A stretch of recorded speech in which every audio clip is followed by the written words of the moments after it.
जय जय राम जय राम जय राम जय जय राम। दशरथ राज दुलारे राम दशरथ लाए लाए राम। श्री राम जय राम जय जय राम श्री राम जय राम जय जय राम। श्री राम जय राम जय जय राम श्री राम जय राम जय जय राम। श्री राम जय राम जय जय राम श्री राम जय राम जय जय राम। हरे कृष्णा कृष्ण कृष्ण हरे हरे हरे राम राम राम हरे हरे हरे कृष्णा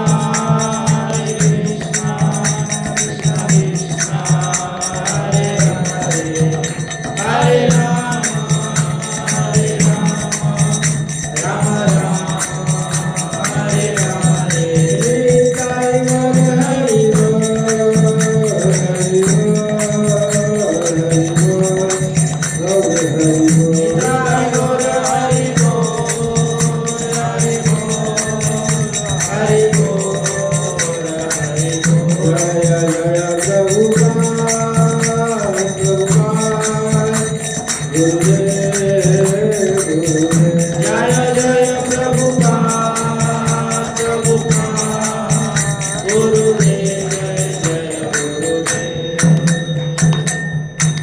श्री श्री जगन्नाथ बलदेव सुभद्रा मैया सुदर्शन चक्र जी महाराज की जय। गौर राधा कृष्ण भगवान की श्री श्री सीताराम लक्ष्मण भक्त हनुमान की जगत गुरु श्री प्रभुपाद की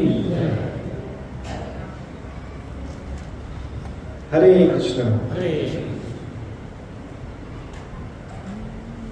माइक नीचे करो बंद करो इसको।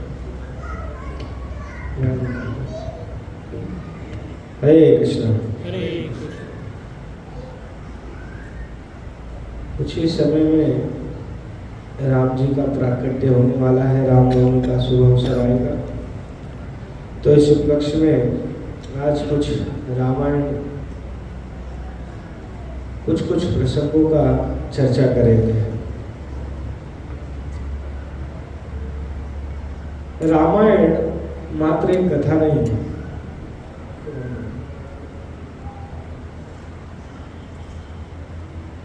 कई बार माताएं बालकों को ऐसी काल्पनिक कथाएं सुनाती हैं जिसका कोई विशेष अर्थ नहीं होता।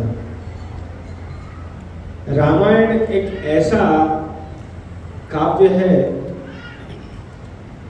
जो समाज के सभी वर्गों के लोगों के लिए शिक्षाप्रद है। हर वर्ग का व्यक्ति, हर आयु का व्यक्ति रामायण से शिक्षा प्राप्त कर सकता है।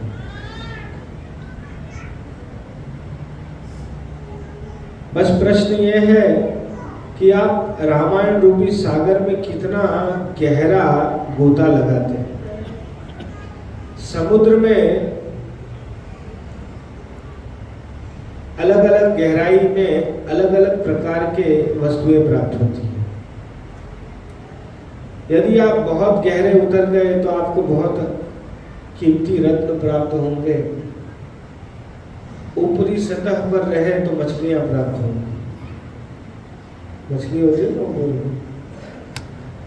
तो जैसा जैसा आप गहरा जाएंगे रामायण में, उतना उतना विशिष्ट रत्न प्राप्त कर सकते हैं।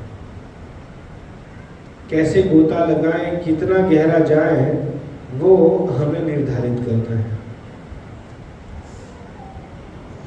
कई लोग रामायण के ऊपरी सतह पर रह जाते हैं। तो ऊपरी सतह पर रह करके क्या प्राप्त होता है उनको? मछलियां। कैसी मछलियां? राम भगवान ही नहीं है। कई लोगों का ये प्रश्न होता है कि राम भगवान कैसे हुए?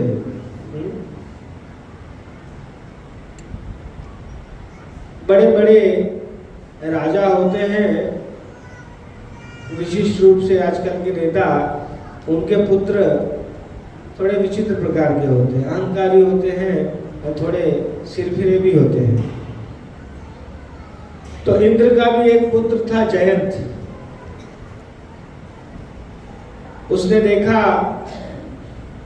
कि पिताजी हर रोज सुबह एक कमरे में जाते हैं, दरवाजा बंद करके काफी समय अंदर रहते हैं और फिर बाद में बाहर निकलते हैं। तो उसने जयंत ने अपने पिता इंद्र से पूछा कि आप करते क्या इस कमरे में? बोले बेटा मैं पूजा करता हूं। बोले किसकी पूजा करते हो? तो जाने दे, तुझे जानकर क्या करना है? नहीं पिताजी आज तो मुझे बताना ही पड़ेगा, आप किसकी पूजा कर रहे हैं? बोले ईश्वर की पूजा करता हूं। कौन है ईश्वर? बोले वो जाकर के तू महादेव से पूछ। महादेव के पास पहुंचा। महादेव अपने भजन में रमे, उनको पता ही नहीं कौन आया कौन गया। जाकर के ब्रह्मा जी के द्वार पे खड़ा हुआ। ब्रह्मा जी के द्वार पर खड़ा हुआ तो ब्रह्मा जी के जो सिक्योरिटी गार्ड बाहर होते हैं, उन्होंने रोक लिया। भाई क्यों जाना है अंदर तुम्हें? मुझे पूछना है ईश्वर कौन है। गए सैनिक लोग, उन्होंने कहा कि भाई ब्रह्मा जी ने मना किया है कि किसी को अंदर प्रवेश करने देना। क्यों? वो अपने ईश्वर का दर्शन कर रहे हैं, वो भगवान की लीलाओं का आनंद ले रहे हैं। घूम फिर के लौट के फिर इंद्र के पास आया। बोले चाचा जी ने भी मना कर दिया, ताऊ जी ने भी मना कर दिया, अब आप ही बताइए कि ईश्वर है कौन? तो इंद्र ने कहा, इंद्र बादलों के देवता हैं। बादलों को हटाया, ऊपर से विंडो खोली थोड़ी सी। बोले वो देख, वो ईश्वर है। किसको दिखाया? रामचंद्र जी को। और रामचंद्र जी इस समय क्या लीला कर रहे थे? रामचंद्र जी सीता माता के साथ चित्रकूट में विराजमान थे उस समय। और चित्रकूट में पर्वत शिला से अलग अलग प्रकार के पत्थरों को ला करके उसका पाउडर करके सीता माता के चरणों में, महावर होता है लगाते हैं ना चरणों में, वो लगा रहे थे।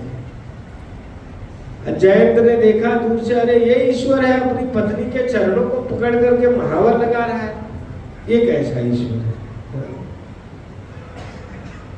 अब ये जयंत जैसे लोग कौन है? रामायण रूपी समुद्र में ऊपरी सतह तक जानने वाले लोग हैं, जो सिर्फ मछलियां ही जानते हैं। मछलियां गंध मारती है ना, वैसे ही रामचंद्र जी पे संशय रूपी गंध उनके जीवन में आ जाता है, बदबू। संशय हो गया जयंत को, एक ऐसा ईश्वर है, कौवे का रूप धारण करके आ गया चित्रकूट। सीता माता के चरणों पर अपने चोट से घायल कर दिया सीता माता को, रक्त निकलने लगा। राम जी ने देखा, राम जी क्रुद्ध हुए, क्रुद्ध होकर के देखा ये कौन है? प्रभु को समझने में देर ना लगी। अब विशेषता यह है कि जब शक्तिमान व्यक्ति भी अपने प्रिया के साथ अनुराग प्रेम में लिप्त होता है तो अपनी शक्तियों को दूर रख के आता है। तो उनका धनुष बाण सब कुटिया में पड़ा हुआ था, यहाँ धनुष बाण नहीं लाए थे। रामचंद्र जी जिस तिनके को पकड़ करके डुबा करके सीता माता के चरणों में महावर लगा रहे थे, उसी तिनके को अभिमंत्रित करके फेंका और वो ब्रह्मास्त्र जैसा रामबाण, ब्रह्मास्त्र से भी कहीं श्रेष्ठ रामबाण निकला और पीछा करने लगा किसका? जयंत का। अब जयंत बेचारे भागे पिताजी के पास, पिताजी को कहा पिताजी ये पीछा कुछ वस्तु मेरी कर रही है। बोले क्या है? देखा रामबाण। बोले भाई नमस्कार, तू मेरा पुत्र नहीं, जा, तुझे मैं पहचानता नहीं, तेरे चक्कर में मेरा सारा स्वर्ग का नाश हो जाएगा, निकल यहाँ से, भाग। जयंत पहुंचा ब्रह्मलोक, ब्रह्मा जी से प्रार्थना किया, ब्रह्मा जी बचाइए। ब्रह्मा जी ने कहा कि भाई जब तेरा पिता ही तेरा संरक्षक ना बना तो मैं कौन होता हूँ, मैं भी नहीं तुझे बचा सकता। महादेव के पास पहुंचा, महादेव तो भजन कर रहे हैं राम जी का समाधि में, उनको तो कोई अता पता ही नहीं, सदैव समाधि में महादेव भजन में लिप्त रहते हैं। दौड़ते दौड़ते विष्णु भगवान के लोग पहुंचा, भाई गया, द्वारपालों ने कहा कि भाई विष्णु भगवान तो एब्सेंट है, कहाँ है? बोले जिसको तू साधारण मनुष्य समझा ना वही विष्णु भगवान के गए हैं लीला करने के लिए आज। तो वहां लीला करने, अब बोले कि क्या करूं, तो बोले जाओ उन्हीं के पास, वही बचाएंगे। गया, चरणों में पड़ गया, राम जी ने क्षमा याचना कर दी। राम जी कृपा निधान है, करुणा निधान है। राम जी के चरित्र में क्षमा रूपी गुण एकदम रत्न के समान शोभित है। क्षमा राम जी में अपूर्व थी। इतनी सब घटना बनी, राम जी सीता माता से इतना विरह सताया, इतना कष्ट झेला, सब सेना को इकट्ठा किया, राम सेतु बनाया, लंका में पहुंचे। कल युद्ध होना है, आज रात्रि को सभा बुलाई और कहते हैं कि एक बार समझौते के लिए भेज देते हैं दूत। क्यों? कि अगर रावण मान जाए सीता को ससम्मान वापस करने के लिए तो आज मैं उसको क्षमा करने को तैयार हूं। ये राम जी की क्षमाशीलता है। राम जी कोई डरपोक नहीं थे, भयभीत नहीं थे रावण से। सामर्थ्यवान व्यक्ति ही क्षमा कर सकता है। कमजोर व्यक्ति कहे जा मैं तुझे क्षमा किया, तू क्या क्षमा करेगा? है कोई बलवान व्यक्ति के सामने आप जाओ, बलवान व्यक्ति ने थप्पड़ जड़ दिया और आप कहो बैठे यार मैं तुझे क्षमा किया, वैसे भी तुम क्या कर लेने वाले थे उसका? लेकिन राम जी समर्थवान है, फिर भी क्षमा कर रहे हैं। तो राम जी ने जयंत को क्षमा कर दिया, लेकिन कहा ये राम बाण है, मेरा बाण है, ये विफल तो नहीं जाएगा, कुछ ना कुछ तो नुकसान जरूर करेगा तेरा। क्या नुकसान किया? कौवे को एक आंख से अंधा कर दिया है। आज भी आप कौवे को देखो ना, ऐसे ऐसे दिखता है, जैसे एक आंख से कोई अंधा होता है ना, तो साइड वाला विजन बीच में लाना है तो आंखों को साइड में करता है ताकि साइड का देख सके। तो कौवा अंधा है एक आंख से, यही प्रमाण है राम जी का। राम जी है, राम जी ने लीला की है। बहुत से लोग प्रश्न करते हैं राम जी के ऊपर कि जब वो भगवान थे तो उनको वनवास जाने की क्या आवश्यकता पड़ती? कौन ऐसी परिस्थिति उत्पन्न कर सकता है कि प्रभु को ऐसे डिस्कम्फर्ट? जंगल में जाना कोई सुविधाजनक है? आज कोई जंगल जाता है, जंगल सफारी लेके जाता है व्हीकल, सब सुख सुविधाएं, टेंट वेंट, खाना पीने का व्यवस्था सब कुछ लेकर के जाता है। और राम जी वनवास में निकले, कुछ भी लेकर के नहीं, कुछ नहीं लेके गए। तो कोई कहे कि भाई राम जी वनवास गए ही क्यों? जब ईश्वर थे, प्रभु थे, भगवान थे, तो वनवास क्यों गए? वनवास जाने का क्या कारण है? तो इसके पीछे लीला है। एक बार लक्ष्मी जी नारायण की सेवा करती है, सदैव को पाद संवाहन पैरों को दबाती है। तो चरण दबा रही थी लक्ष्मी माता। लक्ष्मी माता बड़ी उदास सी थी। नारायण जी पूछते हैं कि क्या बात है देवी, आज बड़ी उदास हो? बोले कुछ नहीं, कुछ तो है, बताइए। बोले मैं आपकी सेवा तो करती हूँ, लेकिन मुझे संतुष्टि नहीं है आपकी सेवा से। क्यों? आपको इतना तो अधिकार मैंने दे रखा है जिसका अधिकार हर किसी को नहीं मिलता। चरण सम्मान कर रही हर समय आप। तो बोले प्रभु मैं आपकी सेवा करना चाहती हूँ, लेकिन मैं चाहती हूँ एकांत में करूं, जहां कोई ना देखे। तो नारायण कहते हैं कि यहां कौन है? कोई तो नहीं है। क्षीर समुद्र में कौन है? तो लक्ष्मी माता इशारा करती अनंत शेष भगवान के ऊपर, बोले ये हजारों फनों से हर समय हमको देखते रहते हैं, इसीलिए हमें आपकी सेवा ऐसे एकांत स्थान में करनी है जहां कोई ना देखे। तो प्रभु ने कहा ठीक है देवी, जब मैं अवतार लूंगा, राम अवतार, उस समय तुम्हें एकांतवास दूंगा। प्रभु प्रकट भय दशरथ महाराज के यहाँ विवाह आदि प्रसंग हुआ, बहुत समय बीत गया, फेस्टिवल ही चल रहा है लगातार, उत्सव ही उत्सव। अब उत्सव में किसी को समय नहीं होता। बहुत से लोगों को समझाओ भाई उत्सव के समय में बहुत विशिष्ट कार्य हो, उसी के लिए फोन किया करो या आया करो, तो समझ नहीं पाते बेचारे। उत्सव के समय बड़ी व्यस्तता होती है, रिस्पॉन्सिबल पर्सन जो होते हैं, सेवक, बड़ी सारी सेवाएं उनके माथे होती है। अब राम जी राजकुमार हैं, विवाह तो भले हो गया है सीता माता से, लेकिन प्रजा का भी तो पालन करना है, प्रजा को भी तो प्रसन्न रखना है। तो बड़े व्यस्त रहते थे। सीता माता ने इशारा किया, याद कराया, प्रभु याद है वचन? कब? बोले धैर्य रखो, धैर्य रखो, मंथरा रूपी अलार्म में अभी बजाता हूँ कुछ ही समय में। सरस्वती माता ने मंथरा की बुद्धि फेरी और जो वरदान दिया था राम जी नारायण ने लक्ष्मी जी को, वो वरदान का आयोजन हो गया। विश्वामित्र मुनि आए, भगवान के बड़े प्रिय प्रिय भक्त भी हैं रामचरित में। विश्वामित्र मुनि आए दरबार में। अब क्षत्रियों का ऐसा स्वभाव था, जो राजर्षि हुआ करते थे, वो अपना राजपाट अपना नहीं समझते थे, वो संतों का समझते थे। तो जैसे ही विश्वामित्र मुनि आए, ऐसा नहीं दशरथ महाराज उनके लिए अलग सोफा लगवाए, मैं बैठो यहाँ, अपना राज सिंहासन छोड़ दिया और विश्वामित्र मुनि को अपने राज सिंहासन पर बिठा दिया, बैठिए।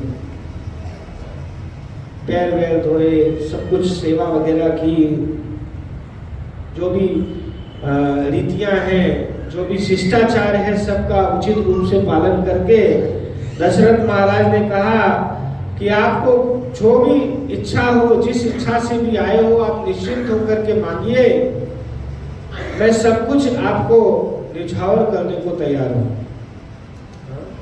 धेनु, धरती, भूमि, जो भी चाहिए आपको सब कुछ मैं प्रदान करने को तैयार हूं, आप बस मांगिए तो सही। वचन दे दिया। अब इससे शिक्षा मिलती है कि वचन ऐसे देना भी नहीं चाहिए, सोच समझ करके देना चाहिए, नहीं तो क्या पता कौन क्या मांग ले। विश्वामित्र मुनि ने कहा कि देखिए महाराज,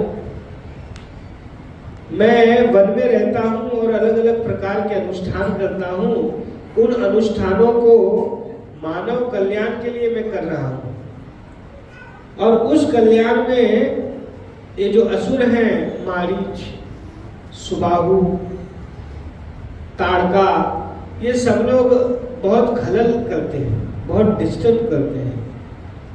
आकर के हवन कुंड में अलग अलग प्रकार की अपवित्र वस्तुओं को डाल देते हैं, जिससे यज्ञशाला अपवित्र हो जाती है।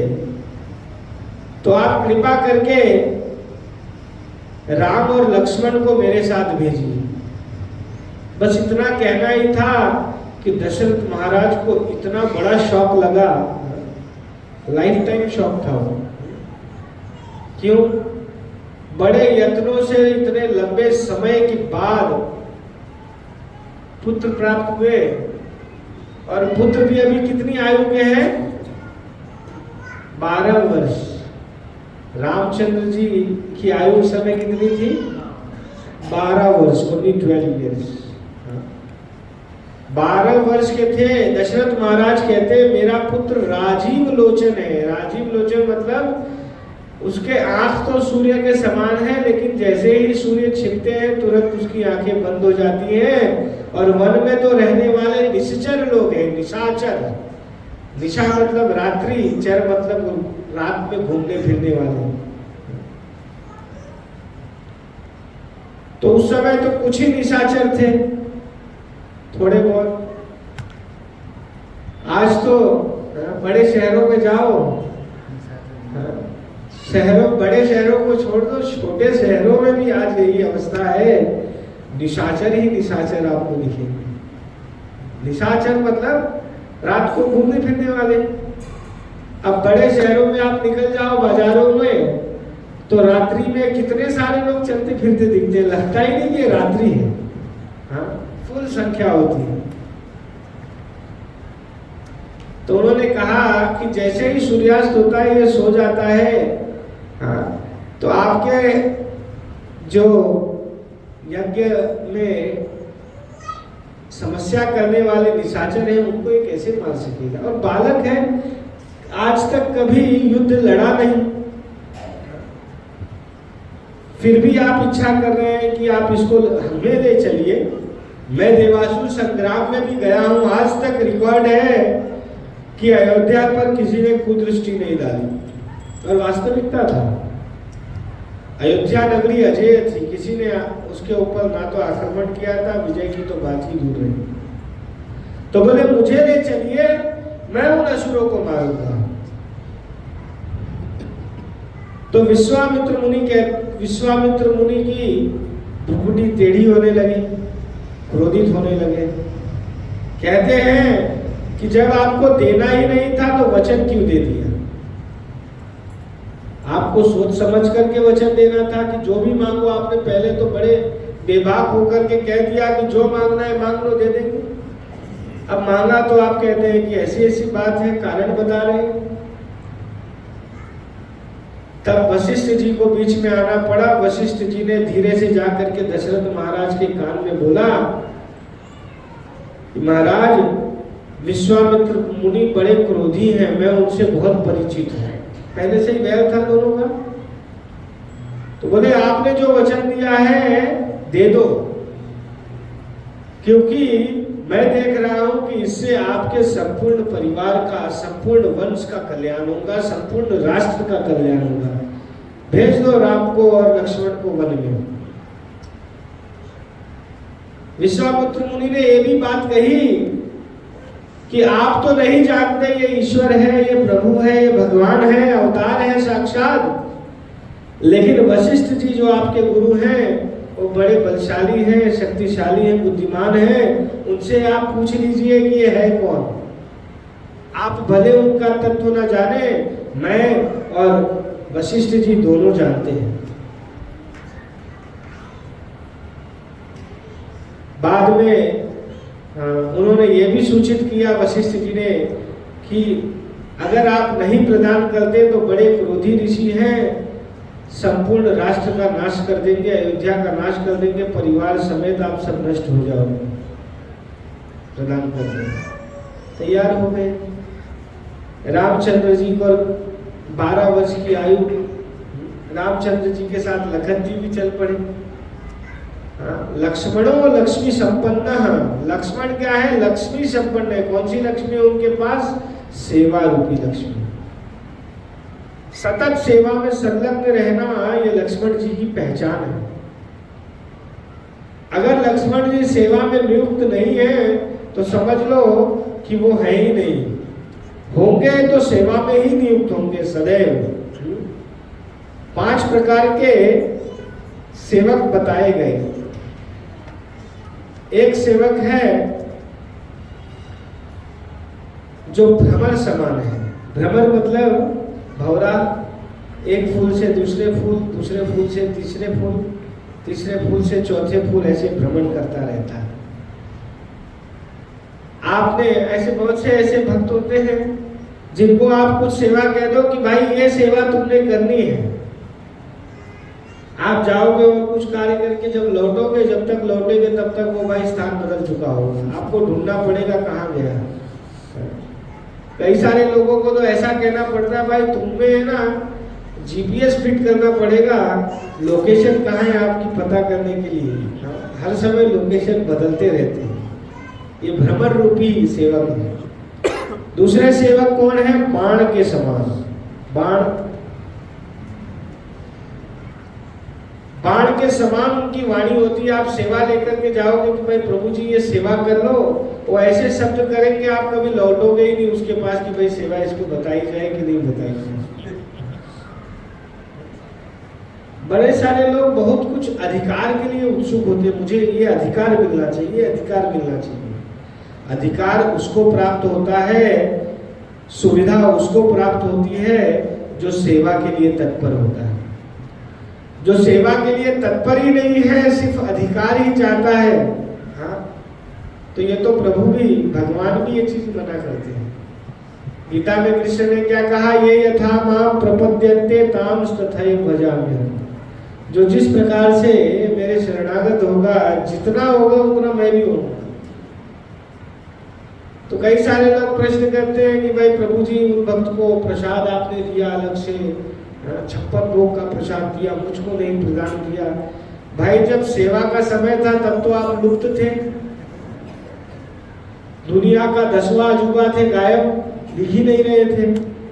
तो सेवा के समय नहीं दिख रहे थे तो सुविधा के समय क्यों दिखने लगे? सुविधा के समय भी नहीं दिखना चाहिए ना। तो जो सुविधा चाहते हैं, कुछ पद प्रतिष्ठा चाहते हैं, उनको सेवा के समय भी उपस्थित होना आवश्यक है।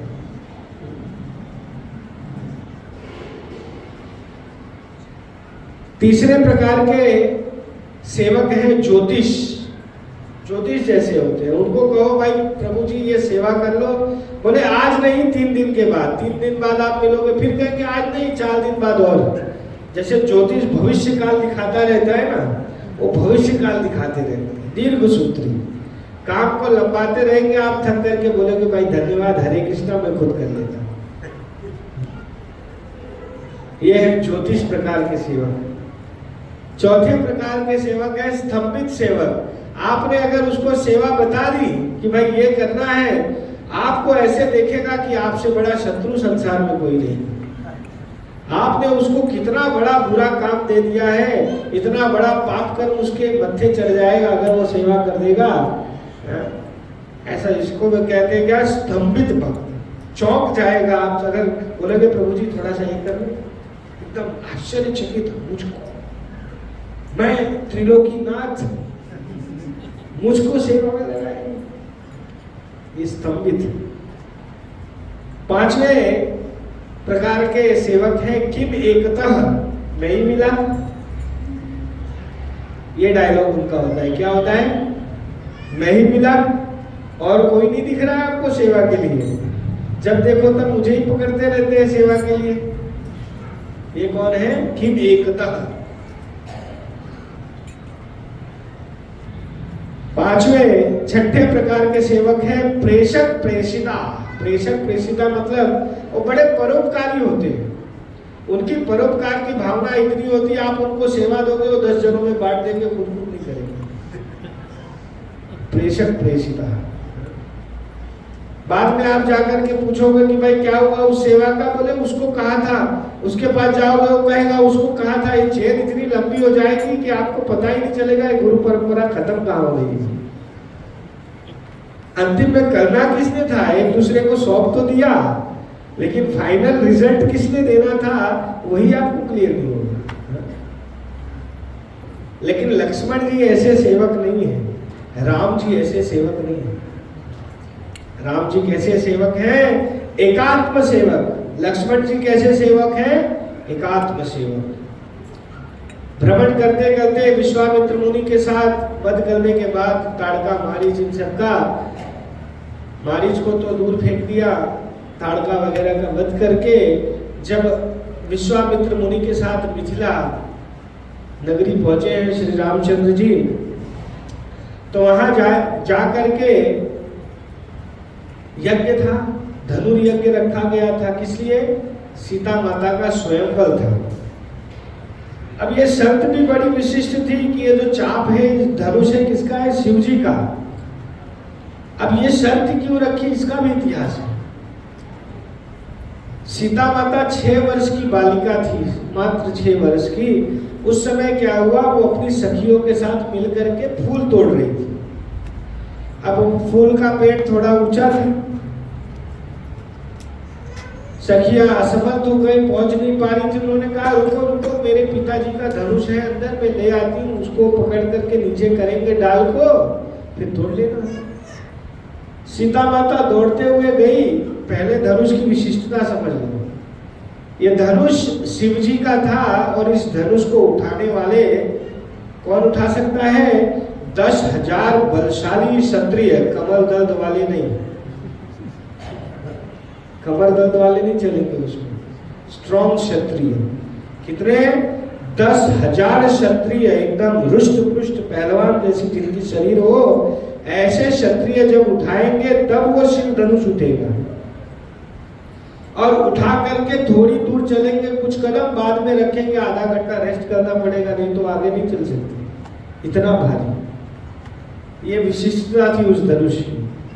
सीता माता गई दौड़ते हुए, मध्य में रखा हुआ था, उसको बाएं हाथ से उठाया, दौड़ते हुए गई बाहर और वो डाली को नीचे किया, नीचे करके सबने फूल तोड़ दिया, फिर दौड़ते हुए वापस रख दिया। मंत्रियों ने देखा, मंत्रियों को तो अटैक आ गया। ये धनुष को जब सभा में रखना था, पूरी मिथिला नगरी से बड़े बड़े महान महान बलशाली लोगों को इकट्ठा करके बुलाया गया था। जब कोई भारी सामान उठाना होता है ना, तो ऐसे हड्डी पहलवानों की आवश्यकता नहीं है, वहां कौन चाहिए? रुष्ट पुष्ट लोग, बलशाली लोगों को। बलशाली लोगों को इकट्ठा करने में वो निकालना पड़ा होगा ना नोटिस, गवर्नमेंट नोटिस, क्या 10,000 बलशाली क्षत्रियों की आवश्यकता है, इसलिए एक धनुष उठाना।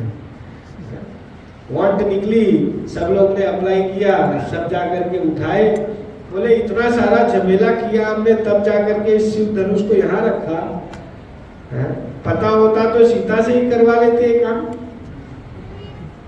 वो लोगों ने जा करके दौड़ करके जनक महाराज को सूचित किया, महाराज आपकी पुत्री तो अपूर्व है। बोले क्या हुआ? बोले ऐसा ऐसा घटना बनी। सीता माता को बुलाया, बोले सीता तुमने क्या किया?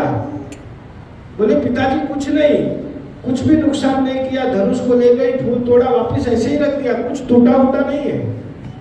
सीता माता घबरा गई, भाई कुछ प्रॉब्लम हो गई उठाने में। तब उन्होंने संकल्प किया था कि जो बाएं हाथ से इस धनुष को उठा ले, इसका विवाह किसी साधारण पुरुष से नहीं कर सकते। हाँ? यदि गलती से आलिंगन की तो अगर कमजोर व्यक्ति होगा तो उसका पाउडर हो जाएगा, है? तो फिर दूसरा विवाह करना पड़ेगा। इसलिए ऐसा शर्त रखा उन्होंने, जो व्यक्ति इस धनुष को उठा देगा, इस पे प्रत्यंचा चढ़ा देगा, उसमें विवाह किया जाएगा। तो राम जी कैसे एकात्म सेवक हैं? राम जी को विश्वामित्र मुनि ने कहा कि राम जाओ इस धनुष को देखो। कुछ सेवक ऐसे होते हैं, उनको आप कह दो कि भाई ये पतीला इधर से उधर रखना है, बस वो रख के आएंगे। फिर प्रभु जी अब क्या करूं? फिर आप बताओगे ये करो, फिर वो करके फिर आएंगे, आप फिर क्या करूं? मतलब खुद की बुद्धि को तो एकदम बैंक में, स्विस बैंक में स्टोर कर दिए होते हैं, जमा करके आते हैं, खुद की बुद्धि कहीं लगानी नहीं। जितना बताया जाएगा उतना ही करेंगे। अच्छी बात है, जितना बताया जाए उतना ही करें, लेकिन जब सेवा का समय आए तो आपका नजर घूमते ही समझ में आ जाना चाहिए कि किस जगह क्या अव्यवस्थित है, किस कार्य की अब आवश्यकता होगी, अब आगे क्या करना है, अब इसके लिए क्या चाहिए होगा, वो उपस्थित करते वो उत्तम सेवक। राम जी ऐसे ही सेवक हैं। विश्वामित्र मुनि ने जब सबने अपना अपना बल दिखा दिया, सब हार गए, उन्होंने घोषणा भी कर दी कि भाई कोई नहीं है क्या वीर? विश्वामित्र मुनि ने इशारा किया, राम जी प्रणाम करके गए, प्रणाम करके जा करके शिव धनुष को प्रणाम किया, शिव धनुष की भी विशेषता थी, जो अहंकार से जाता वो भार अपना बढ़ा देता है। अहंकार से जाएगा मैं उठाऊंगा तो और भार बढ़ जाता, आकार बढ़ जाता। अब राम जी भले हैं ईश्वर, लेकिन विनम्रता की मूर्ति है। राम जी को विश्वामित्र मुनि ने सिलेक्ट क्यों किया, क्यों इन्हीं को लेके गए? ये बात तो अलग है, ईश्वर है इसलिए ले गए। मेन बात तो ये थी, राम जी विश्वामित्र मुनि कहते हैं दशरथ महाराज को, राम को मैं इसलिए ले जा रहा हूं कि जिस व्यक्ति के पास ये विशेषताएं होती है वो मदान्ध हो जाता है। कौन सी विशेषताएं? पूर्वजों का धन, बिना काम किए धन वारसाई में मिल जाए तो व्यक्ति को समझ में नहीं आता है। चवन्नी कमा करके जब इकट्ठा करता है तब उसको धन का महत्व पता होता है। वारसाई में मिल गया, करोड़पति सीधा जन्म से ही, गोल्डन स्पून इन माउथ। हाँ, ऐसे जन्मा हो जो व्यक्ति, उसको क्या पैसे की कीमत पता? तो बोले इसको पूर्वजों के से ही इतना धन प्राप्त हुआ है रामचंद्र जी को, लेकिन फिर भी इनको कोई अहंकार नहीं उस धन का, मद नहीं है उस चीज का। दूसरा यौवन का भी बड़ा मद होता है। आप देखो युवाओं को, हाँ आजकल फैशन है युवाओं में, वो बुलेट रॉयल एनफील्ड खरीदने की, हाँ? लेकर के चलेंगे, ऐसा लगेगा कि बस भाई ये संसार को डिस्टर्ब करने के लिए जन्मे हैं। ऐसे ऐसे आवाजें निकलती है बुलेट से, बाजू में से निकल जाए बस आपका कान एकदम ऐसा लगेगा कि हाथ दबा लो। भाई बैठ करके कैसे चला रहा है, वो अलग अलग प्रकार के वो लोग तो उसमें व्यवस्थाएं करते हैं कि और साउंड बढ़ जाए उसका और आवाज आए। तो यौवन का मद होता है, और ऐसे ऐसे स्टंट मारेंगे जैसे उनको वो लिखा के आए हैं कि हम कभी एक्सीडेंट में मरेंगे नहीं, ऐसे स्टंट करते हैं। क्या बोलते हैं, व्हीली मारना, एक टायर पे कर लेंगे, एकदम घुमाएंगे, अलग अलग प्रकार के। माताएं बचपन में बच्चे को कहती है बेटा स्वेटर पहन ले, ठंड लग जाएगी। उस समय वो पहन लेता है या जबरदस्ती पहना देती है। जब वही बालक युवा हो जाता है, माता कहती बेटा ठंड पहन ले, बेटा को क्या चिंता, जा करके खुले बदन छत पर घूमता है। माता चिंतित होती बेटा को ठंड लग जाएगा, और पुत्र एकदम यौवन के मद में, और वही व्यक्ति कुछ ही समय बाद ठंड में जाने के लिए भयभीत रहता है। जैसे ही ठंड लगती है उसकी छाती बैठ जाती है। तो यौवन का मद नहीं है, पद राजकुमार है, लेकिन कोई इसे अहंकार नहीं है। रामचंद्र जी को कोई अहंकार नहीं था कि मैं राजकुमार हूं।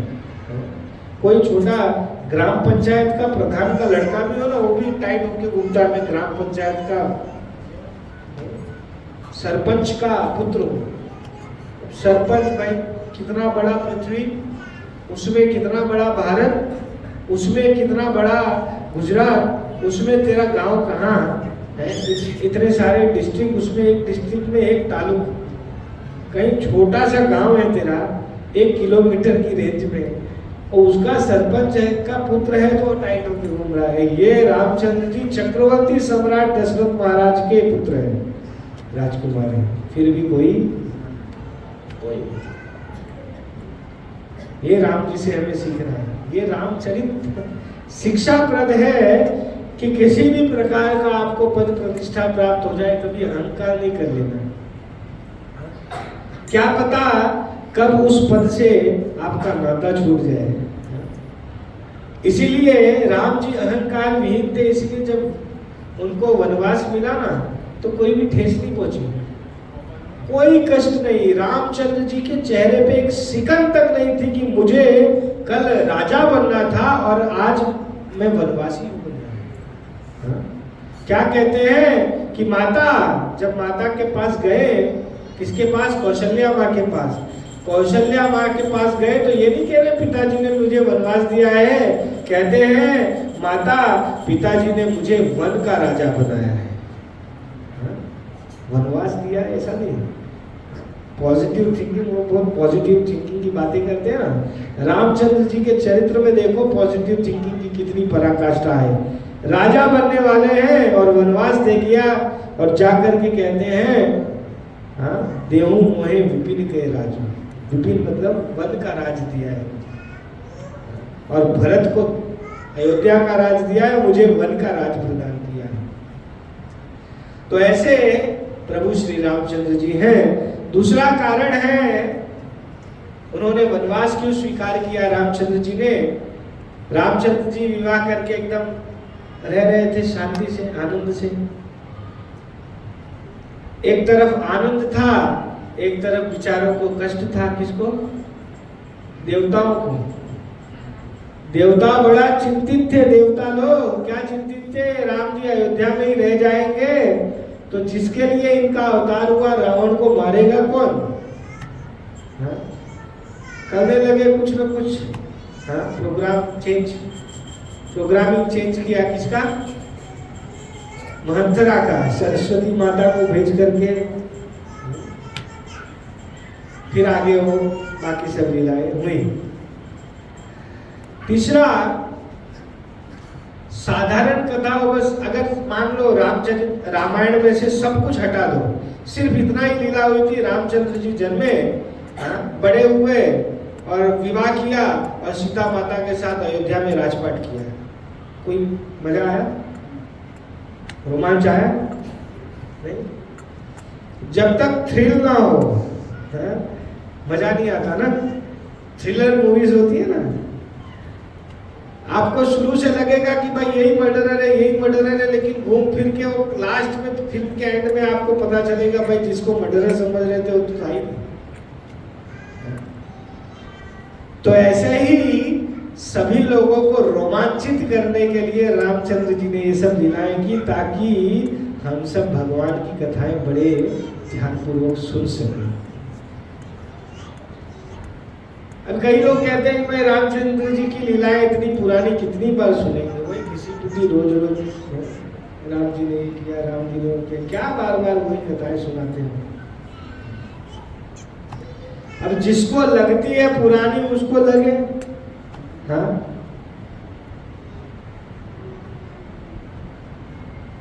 ऐसे लोग बड़े विचित्र होते हैं, वो लोग समझ नहीं पाते।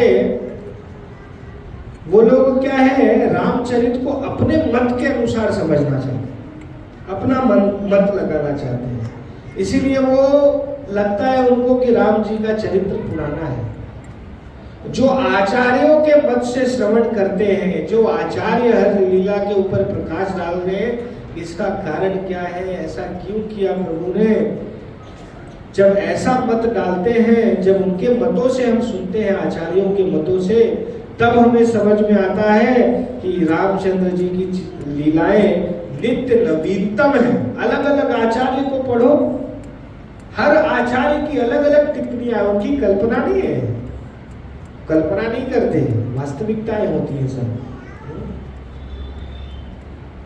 रामचरित में, रामायण में इतने महान महान पात्र हैं। रामचंद्र जी की लीलाएं देखिए। रामचंद्र जी वन में गए, वन में गए, गंगा पार किया, गंगा पार किया तो पार करने का कुछ देना पड़ेगा ना, चार्ज, बोट नाव वाले को।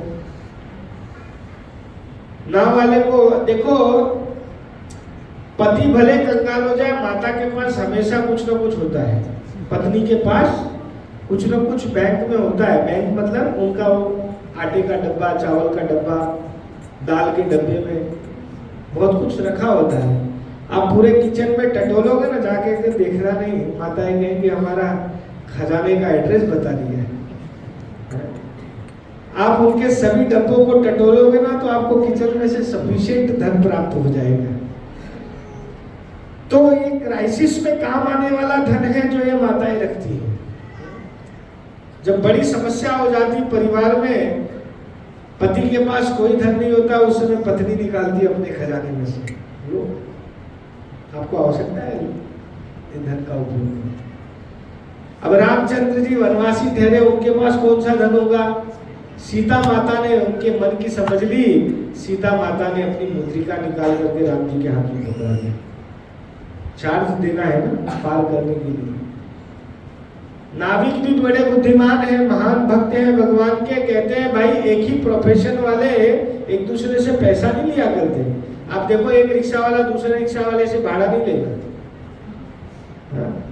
देखा है आप रिक्शा में कोई रिक्शा चलाता हो दूसरे रिक्शा में बैठ जाओ, पहुंचा देगा उसको जिस स्थान पे जाना है। चौथी सीट पे बैठेगा, मतलब ड्राइवर के बाजू में पहुंचा देगा उसको, पैसा नहीं लेगा उससे। क्यों? सेम प्रोफेशन है ना, किसी दिन उसको भी काम में आएगा। तो नाविक कहता है कि प्रभु आपका और मेरा एक ही बिजनेस है, क्या? पार कराना। मैं नदी पार कराता हूँ, समुद्र पार कराते हो। तो आज आप मेरे घाट पे आए तो मैंने आपको पार कराया, मैं कभी आपके घाट पे आऊं तो मुझे भी पार कर देना, यही आपका चार्ज होता है। तो मुद्रिका नहीं ली। आगे रामचंद्र जी चले हैं, वन देवी आई। जब चित्रकूट पहुंचे वन देवी आई। वन देवी कौन? वन की अधिष्ठात्री वन देवी आई। वन देवी ने प्रभु श्री रामचंद्र जी से कहा कि प्रभु आप कुटिया वगैरह बना रहे हो, मेरे लिए कुछ सेवा हो तो कहिए। बोले एक सेवा है। क्या? बोले मैं जिस रास्ते से आया हूं उस रास्ते में कांटे बहुत हैं, उस कांटों को हटा दो। तो वन देवी ने मंत्र पढ़ा और कहा कि सब कांटा गायब हो जाए। सब गायब हो गए। बोले प्रभु एक बात समझ में नहीं आई, आप तो आ चुके हो, आपके पैर में जो लगने थे वो लग चुके, अब आप क्यों कांटा हटाने को कह रहे हो? तो रामचंद्र जी कहते हैं देवी मेरा एक पगला भाई है, वो ननिहाल में था, उसे जैसे ही पता चलेगा मैं वनवास में आया हूं वो दौड़ता हुआ उसी मार्ग से आएगा, और उसी मार्ग से आएगा तो वहां कांटे नहीं होने चाहिए। तो वन देवी कहती हैं कि प्रभु मैंने सुना है आप लोग सूर्यवंशी बड़े शक्तिशाली होते हैं, तो भरत जी भी बड़े शक्तिशाली ही होंगे ना, तो क्या उनको कांटा से दर्द होगा, इतना कष्ट होगा क्या? बोले नहीं, यूं तो इतना मजबूत है मेरा भरत कि उसकी छाती से वज्र भी टकरा जाए तो वज्र पाउडर हो जाएगा, चूर्ण हो जाएगा उसको। लेकिन ये कांटे इसलिए मैंने आपको हटाने कहा कि जब उसके पैर में कांटे लगेंगे तब वो सोचेगा कि मेरे प्रभु श्री रामचंद्र जी इसी रास्ते से गए होंगे और इस रास्ते में उनको कांटे लगे होंगे और इस दुख से इतना व्यथित होगा, उस व्यथा को मैं दूर करना चाहता हूँ। उसको लगने का दुख नहीं है, मुझे लगेगा उसको दुख अधिक होगा, इसीलिए मैंने आपको ये हटाने को कहा। ये प्रेम था भाइयों के बीच। तो भाइयों के बीच का प्रेम अगर देखना है तो रामचंद्र जी के परिवार में देखिए। साधारण समाज में कंपटीशन होता है, दो भाई लड़ते हैं, ये मेरी प्रॉपर्टी है, मेरी प्रॉपर्टी है। यहाँ लड़ाई किस लिए हो रही है? रामचंद्र जी कह रहे तू राजा बन, भरत जी कहते हैं आप राजा बनिए। दोनों में लड़ाई हो रही है, दोनों सिंहासन को लेकर के लड़ रहे हैं। क्या लड़ रहे हैं? वो भरत जी कह रहे हैं रामचंद्र जी आप राजा बनो, और रामचंद्र जी कह रहे भरत जी आप राजा बनो। ये कंपटीशन है। दो भाई थे, अभी कुछ समय की बात है, बड़े धनवान थे। उसमें से जो बड़ा भाई था, बड़ी प्रॉपर्टी थी उसके पास, ज्यादा धनी था। तो उससे छोटे भाई का एक डिस्प्यूट था एक प्रॉपर्टी को लेकर के, कुछ करोड़ की वो प्रॉपर्टी थी। दोनों में इतना विवाद बढ़ गया, दोनों लड़ मरे, दोनों मर गए, दोनों की मृत्यु हुई। दोनों को एक गाड़ी में लोड किया गया। जब लोड करके ले जा रहे थे तो एक भाई का हाथ, जो बड़े भाई के हाथ था, उसके हाथ पर छोटे भाई का सर था। तो एक व्यक्ति ने देखा, ज्ञानी था, उसने कहा कि यही हाथ को तूने जीते जी सहारा बना दिया होता कि तू निश्चिंत रहे, तो आज ये दशा नहीं होती। आज सहारा बना है ना मृत्यु के बाद। तो समाज में ऐसी समस्याएं हैं, दो भाई आपस में छोटी छोटी बातों को लेकर के धन के लिए लड़ते रहते हैं, छोटे थोड़े खेत के लिए गोलियां चल जाती हैं। अगर रामचरित को व्यवस्थित रूप से समझा जाए तो एक परिवार कैसा होना चाहिए, एक भाई का भ्रातु प्रेम कैसा होना चाहिए, वो भरत जी राम जी के चरित्र से शिक्षा प्राप्त हो सकती है। इतना प्रेम था, पराकाष्ठा का प्रेम था। अयोध्या वासी भी इतना प्रेम करते थे। एक राजा को कैसा होना चाहिए, ये अयोध्या वासियों ने, रामचंद्र जी ने विशेष रूप से ये प्रदर्शित किया कि एक राजा को कैसा होना चाहिए। तुलसीदास जी लिखते हैं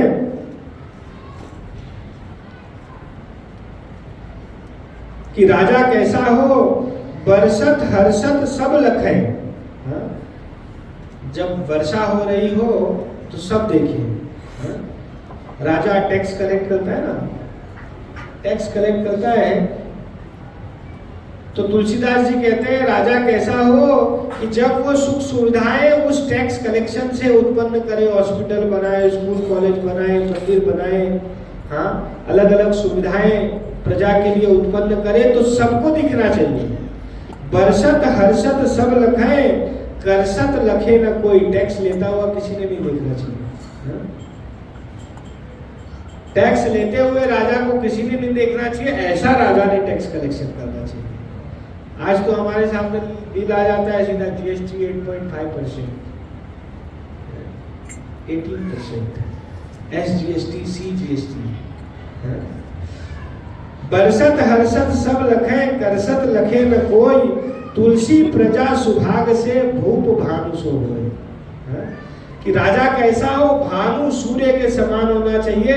सूर्य सब जगह से पानी कलेक्ट करते हैं पूरे वर्ष भर और उसके बादल बनाते हैं और सारा का सारा प्रजा के कल्याण के लिए लौटा देते हैं। लेकिन पानी उड़ता हुआ कोई देखता है? आपकी अंजलि पानी भरो को भी पानी उड़ रहा होगा, आपको नहीं पता चलेगा। तो ऐसा राजा ने टैक्स कलेक्शन करना चाहिए। और क्या क्या रामचंद्र जी के राज्य में क्या वस्तुओं महंगी थी और क्या सस्ती थी, देखिए क्या कहते हैं। मणि माणिक महंगे किए, सहते तृण जल नाज। क्या? मणि माणिक मतलब जो ऐश्वर्यशाली वस्तुएं हैं, ज्वेलरीज, कार, जो महंगी महंगी कारें हैं ना, मर्सिडीज, ये सब महंगी हो, उन पे अधिक से अधिक टैक्स हो। मणि माणिक महंगे किए, सहते तृण जल नाज। क्या सस्ता होना चाहिए? तृण। तृण मतलब जो पशुओं के खाने वाला पदार्थ है, घास, पापड़ी और भी जो चीजें पशु खाते हैं। जल, पानी पे भी टैक्स होता है। आप देखो बॉटल पे भी बिल, आप जाओ किसी होटल में पानी ऑर्डर करो, आप पानी के बॉटल पे भी आपको टैक्स जुड़ के आएगा। तो पानी पे भी हमारे देश में टैक्स है। तृण जल नाज, नाज मतलब अनाज, ये सस्ता होना चाहिए, इन पे टैक्स नहीं होना चाहिए। तुलसी सोई जानिए, राम गरीब निवाज। तुलसी वही राम है, वो गरीब निवाज है, उनकी ख्याल रखते हैं। तो रामचंद्र जी जब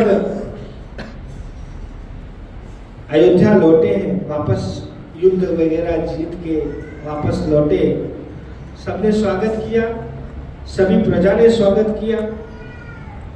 देख रहे हैं रामचंद्र जी कि जो उनके समकालीन है, जब उनका विवाह हुआ था, उनके साथ साथ में जिन जिनका विवाह हुआ था, सबकी पत्नियां छत पर खड़ी होकर के स्वागत कर रही है, रामचंद्र जी को एकदम देख रही है, पुष्प वर्षा कर रही है। बुजुर्ग लोग भी हाथ उठा करके आशीर्वाद दे रहे हैं। रामचंद्र जी ने भरत जी से पूछा, लगता है मुझसे सब प्रसन्न नहीं है मेरे आने से? बोले नहीं प्रभु, ऐसा भी बात नहीं। बोले बालक नहीं दिख रहे हैं? बोले प्रभु ऐसी बात है कि आप वन में गए, आप ब्रह्मचर्य धारण किया, वल्कल वेश धारण करके, सन्यासी का वेश धारण करके आप वन में गए और ब्रह्मचर्य व्रत का पालन किया। जिस दिन से आप गए हैं अयोध्या में एक संतान भी उत्पन्न नहीं हुई, क्योंकि सारी प्रजा ब्रह्मचर्य व्रत का पालन कर रही है। ऐसी प्रजा थी। कि हमारे प्रभु ब्रह्मचर्य व्रत का पालन करेंगे, तपस्या करेंगे और हम लोग संतान उत्पत्ति करें, ऐसा हो नहीं सकता।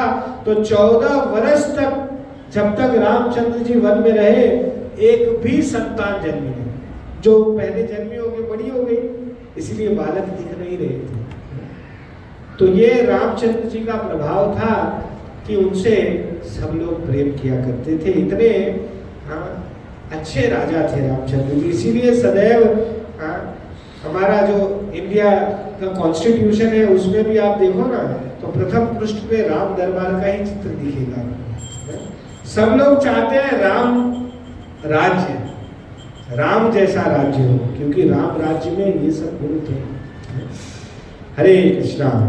बोलो सियावर रामचंद्र की जय। जगत गुरु श्री प्रभुपाद की जय। श्री श्री जगन्नाथ बलदेव सुभद्रा मैया की जय। हरे कृष्ण। आरती के लिए सभी खड़े हो जाए। समय बहुत